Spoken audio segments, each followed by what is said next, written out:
bonnes et bien dormies. Alors, j'ai rien raté durant ma sieste? Rien d'important, patron. À part qu'on a franchi la barre des 100 abonnés. Ça veut dire que je dois préparer une vidéo à ce sujet. Je commence à m'en occuper après avoir fini celle sur Rebuild of Evangelion. Et sur cet épisode 10 d'Amphibia, qui démarre avec des plantards qui jouent car ça tombe bien, c'est le sujet d'un futur ami glacial. Génie ce mec. Quand Anne débarque en hurlant à cause du plus grand ennemi des adolescents, l'acné. Moi j'en ai pas eu, comme le prouve cette photographie extrêmement pertinente. Et oui, c'est un DVD de My Little Pony le film. Et au passage, je déteste ce film. C'est pour ça que je l'ai acheté, que j'ai payé un Disney Pile hors série à Mayolic. Oui, je sais, ça n'a aucun sens. Quant à cette histoire d'acné, les plantards pensent d'abord à envoyer Anne en quarantaine. Dommage que l'épisode soit sorti avant 2020, la blague aurait été nettement plus drôle. Anne leur explique que c'est un phénomène humain et que la seule chose qui l'inquiète, c'est la réaction des habitants qui la traitent déjà comme une pestiférée. Pring essaye alors de la consoler comme il peut. Ok, je reconnais, t'as pas tort. Mais on s'en fiche de ce qu'ils pensent. On t'aime, nous.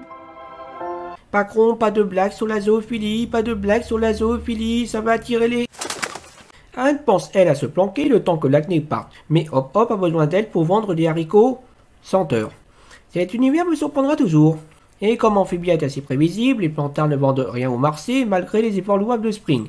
Anne, elle, se fait démasquer, provoquant l'admiration des villageois, parce que la beauté est un concept totalement susceptif. Du côté de la mairie, on s'inquiète de la baisse de popularité du résident des lieux. Comme si détourner l'argent de la ville faisait immédiatement de vous l'homme à abattre. Ben, ça dépend. Si tu habites à Levallois et que tu as mis avec le président de l'Élysée, tu as de bonnes chances de t'en tirer. Mais comme ça n'existe pas en Amphibia, le maire va devoir trouver une autre solution. Oh, mon cher Lèche-Pat, j'ai l'impression que notre miracle est arrivé. Oui, un miracle, ça marche aussi. Pendant que les plantards comptent les cadeaux de Anne, cette dernière prend soin de son acné avec du beurre. Je ne vois pas du tout le rapport, mais vu que j'y connais rien, le maire se présente alors et invite Anne, et seulement Anne, à faire une balade sur son escargot de luxe, ce que la jeune fille accepte aussitôt. Pas cette tête, les gars, c'est qu'une balade. Je serais pas partie longtemps. Ça commence. La célébrité change les gens, et pas dans le bon sens. Merci Hop Hop, mais j'avais déjà compris, j'ai vu ça une bonne cinquantaine de fois. Après avoir accepté l'offre totalement désintéressée du maire, Anne signe des autographes pour ses fans, inaugure des bâtiments et des statues, et s'amuse comme une folle avec Monsieur l'escargot de luxe. Il se fait même offrir une maison. Tout ça en une journée parce que ta gueule c'est cartoon, je suppose. Ce qui a également suffi pour que Anne adopte un comportement suffisant et ne plus avoir de temps à consacrer aux plantards. Elle a l'air d'une toute autre personne. Ouais, elle a perdu la tête. C'est nul. Ça suffit. Alors, quand l'un des vôtres réussit, vous devez le soutenir quoi qu'il arrive. Parce qu'au fond, tout au fond de lui, il reste la même personne. Ouais, t'as raison. On dirait une morale de My Little Pony. Après, j'aime bien les morales de My Little Pony. Et ça donne aussi quelques remords à Anne. Le lendemain matin... Et pour le... Oh non. Mais putain. C'est bien la première fois que je vois quelqu'un se plaindre de plus avoir d'acné. Le premier réflexe de Anne est d'envoyer une lettre aux plantards pour leur demander de l'aide. Se rappelant des conseils de Hop Hop, ils acceptent de ne pas remuer le couteau dans la plaie et lui fournir des baies pour faire illusion. Pour ça, ils doivent traverser le village, mais ils se font repérer et Hop Hop décide donc de se sacrifier. Il a la chaussure d'âne.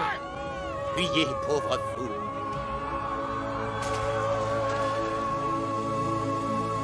Je suis le seul à trouver qu'il en faut trop dans la mise en scène. En fait, non. Après une scène de réconciliation, Anne doit faire un discours à ses fans et le maire lui rappelle que fréquenter les plantards est maintenant hors de question pour sa réputation. Elle décide donc de jeter le masque.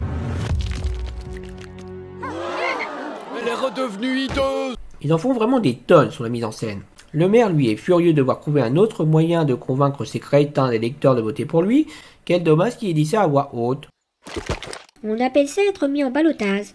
Anne s'excuse auprès des plantards d'avoir pris la grosse tête et les invite à tester le jacuzzi de sa maison avant que la serrure ne soit changée.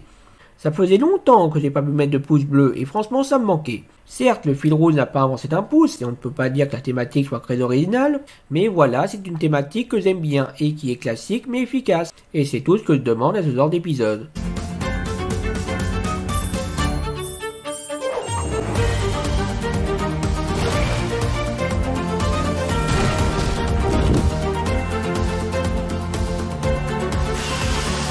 Tiens, au passage, j'espère que Amphibia n'oubliera pas d'organiser des élections à un moment donné. C'est un truc qui m'avait pas mal frustré dans My Little Pony.